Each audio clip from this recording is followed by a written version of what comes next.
there a time before that where you said, where did you convince yourself that love was pain, or what was it? I think I convinced myself that it was love, because I was times that I started to act out and do things that I knew would lead to him hitting me. And when he didn't hit me, I would wonder, like, why? Oh, he's not showing me attention. It was like a cry for attention. So at a point, I did convince myself that was love. That the hitting and because it was always physical abuse. It was never like mental. It was never verbal abuse. He always put me on a high pedestal verbally. Like, he always praised me, always told me how beautiful I was, always told me how talented, how smart I was. It was just a physical abuse. So I think that's what made it even harder for me. It was like bittersweet. It was like, okay, you uplift me verbally, but then you tear me down physically. So it was like, it was kind of evening itself out, because it wasn't totally bad. That would you say that? You was trying, okay, go ahead. And then I'm a girl who grew up being called ugly by her peers. I was called Blackie. For the longest time, and I'm still struggling with this now. I wake up in the morning and I look at myself in the mirror now and I tell myself, I love you. You're beautiful. Because that's something else that I was struggling with. I was struggling with me accepting that I was pretty, that I was good enough. So I felt like I had this attractive guy that all the girls wanted, and he thought I was beautiful. He had me on his arm. So to hear him tell me that I was beautiful all the time, it was like, it did something to my self-esteem, the self-esteem that was just like, had been ripped apart as a child. So, yeah, I had convinced myself that was love.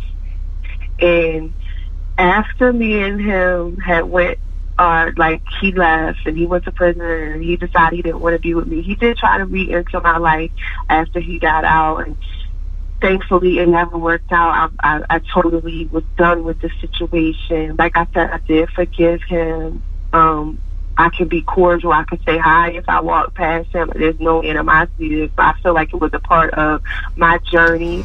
It's a part of something that's going to make me be able to help other women and that are dealing with similar situations, and young girls. I mean, that's my goal, is to teach young girls, that isn't love. Abuse isn't love. You don't have to show off your body. You don't have to show your body to gain love, to gain attention from people. But after that, probably a year, maybe 2 years after that, I ended up being with a man that it was hard for me to be with, because he was showing me real love, and I was so used to the guys that were in and out of prison, the guys that had the multiple women, and you were just the girlfriend or the wife that stayed home. And I finally had found someone. I told him about my past. I told him everything. I shared with him, what I was going through, and he still was there with open arms to help me in my journey. So I think that finding him, it was hard to deal with someone like that after dealing with someone that I had dealt with and thinking that I knew what love was. And now you deal with someone who doesn't curse at you, who doesn't hit you, who wants to communicate with you when there's an argument, and who was raised in a loving home and shown what real love is. That's good. So you would say, now before I speak on that, I do want to ask you something in regards to that. So your story breaks the stigma. You know how some people say with abusive relationships, it's a connection with the person that you feel like you got to stay with them forever. You broke that stigma. You broke that phrase and that mental bondage people put themselves in to believe that if he beat me, then we have a connection, and I gotta stay with him forever. Like, you broke that. I didn't even think of that like that, because there was a time that I had vowed, I vowed to him that I would stay with him, and I accepted our life and the way that we were going to live, and I accepted it. This is what I'm telling him. I accept the way that we are going to live, and I vow to be with you forever.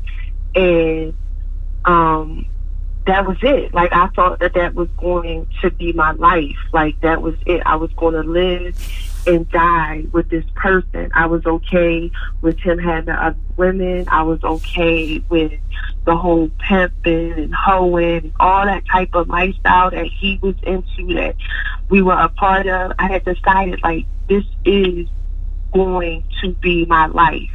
And at one point I was like that.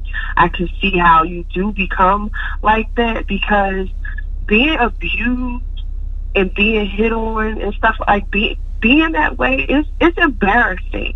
It does. You're already, before you get with that person, I feel like you already are battling self-esteem and love issues within yourself. But then when you get with somebody like that and you put up with it for a year, 2 years, it becomes embarrassing. You don't want people to know that this is the way you're living. And then you just start to feel like, yeah, I have to accept this because I don't want anybody to know my story. Like, this is the first time I am really openly talking about my story, because it has scared me in the past, and it has made me feel shameful. So I can understand when a woman doesn't want to break free and they feel connected even more to that person, and it becomes their own little world, their own little island that they are living on. And I remember one night I did leave. I was going to leave. I had left before, and I would always come back. And I remember I was going to leave, and he said, the next time you leave me, you're going to leave me in a body bag. And that, it was a halfway wake up, because at that time, I still didn't leave. I just remember laying there that night feeling like, what am I going to do? How am I going to get out of this? Because I can't leave. I can't even try to leave tonight because of what he said. So I think at that time I had made up my mind I wasn't going to leave anymore. But if I did, it had to be for real. And I had to, like, totally cut him off, because I didn't know how serious he was. Right.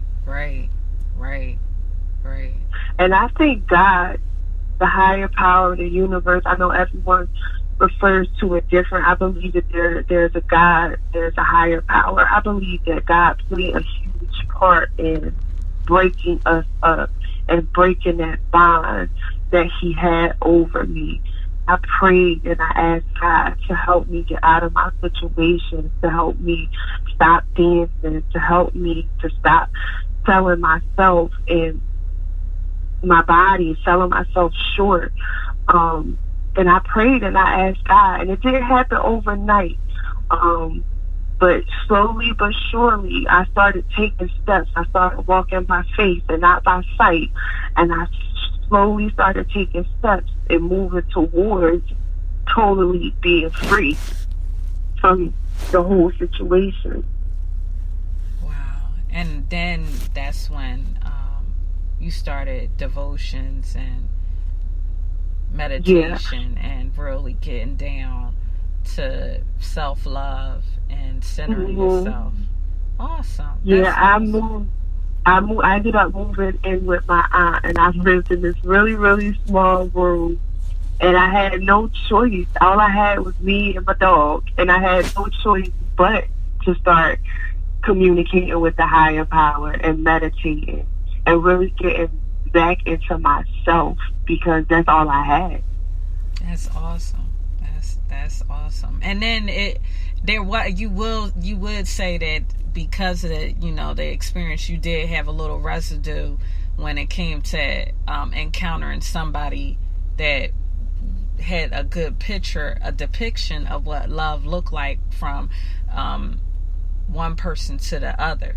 Like the guy that came in afterwards, even though it was like residue, it was something you had to fight against internally, right? Yes. So you could open yourself up to receive him. Yes, and I will tell you, I'm big on affirmations. I'm big on vision boards and stuff like that. And I had wrote out on my vision board the qualities that I wanted in the next man, and a man that would eventually be my husband. And I wrote out that I wanted him to think with his heart, to be kind, to accept my past, to just be there for me. And the man that I met, the king that I ended up with, he had all of those qualities. That's awesome. That's awesome. I think I feel like more than anything, we're privileged. We're privileged to hear you share and open up and be the first ones to listen and hear your heartfelt reaction to every experience that you went on, and also your passion to help others get out, not just seeing it from a theoretical stance. Because me personally, I only could say it from a theoretical stance and say, do this, do that. And it's not wrong, but it's 80%. You still need the experiential side to say, I've been through this and I felt this, and this is how you get out. Because it's more receptive when someone looks in your eyes and they say, I've been through that pain, and I know how to label that pain, and then I know how to label what love looks like. And I thank you so much for sharing with us. I thank you for imparting your truths, your experience, your picture of what love looks like and what pain looks like. You gave a clear depiction of both. And I'm excited. I'm excited because as the world sees you as an artist, they know there's substance to you. You're a queen. You're a poet. You're a spoken word woman that goes around and you impart truth, not just from a theoretical stance, but from also experiential stance. Is there any... Thank you. You're welcome. Is there any final words you want to share with the audience before I close out? I just want to say thank you for lending me your ear, for listening to my story, and I just really want to stress the importance of self-love. When we have self-love, we'll be able to recognize the difference between love and pain. So that she said it best. Love. This series on love, I will be going through the different realms of love as well as the 4 love languages of love. However, I knew it was necessary to talk about what love is versus what pain is, because a lot of people have different definitions of love, and to be honest, at the end of the day, it's no such thing as there's no absolute when it comes to love. There are absolute depictions of what love is and what it's not. And sometimes we can convince ourselves one thing, and regardless how we convince ourselves, reality still remains the same. So love will still remain what it is, regardless what you try to convince yourself it is. And it will always be there in your life to return back to, or to get involved in, or get introduced to. Because sometimes we grow up in backgrounds and all we know is pain, and we title that as love. Or we grow up in backgrounds where we know what love is, but then when we go into the dating world, we equate love to pain. And we define, in spite of what we've been raised to believe, excuse me, I'm always stuttering sometimes. We redefine what love is based on our experience in the dating realm. And that doesn't mean that it's right, but it's something that we need to work through.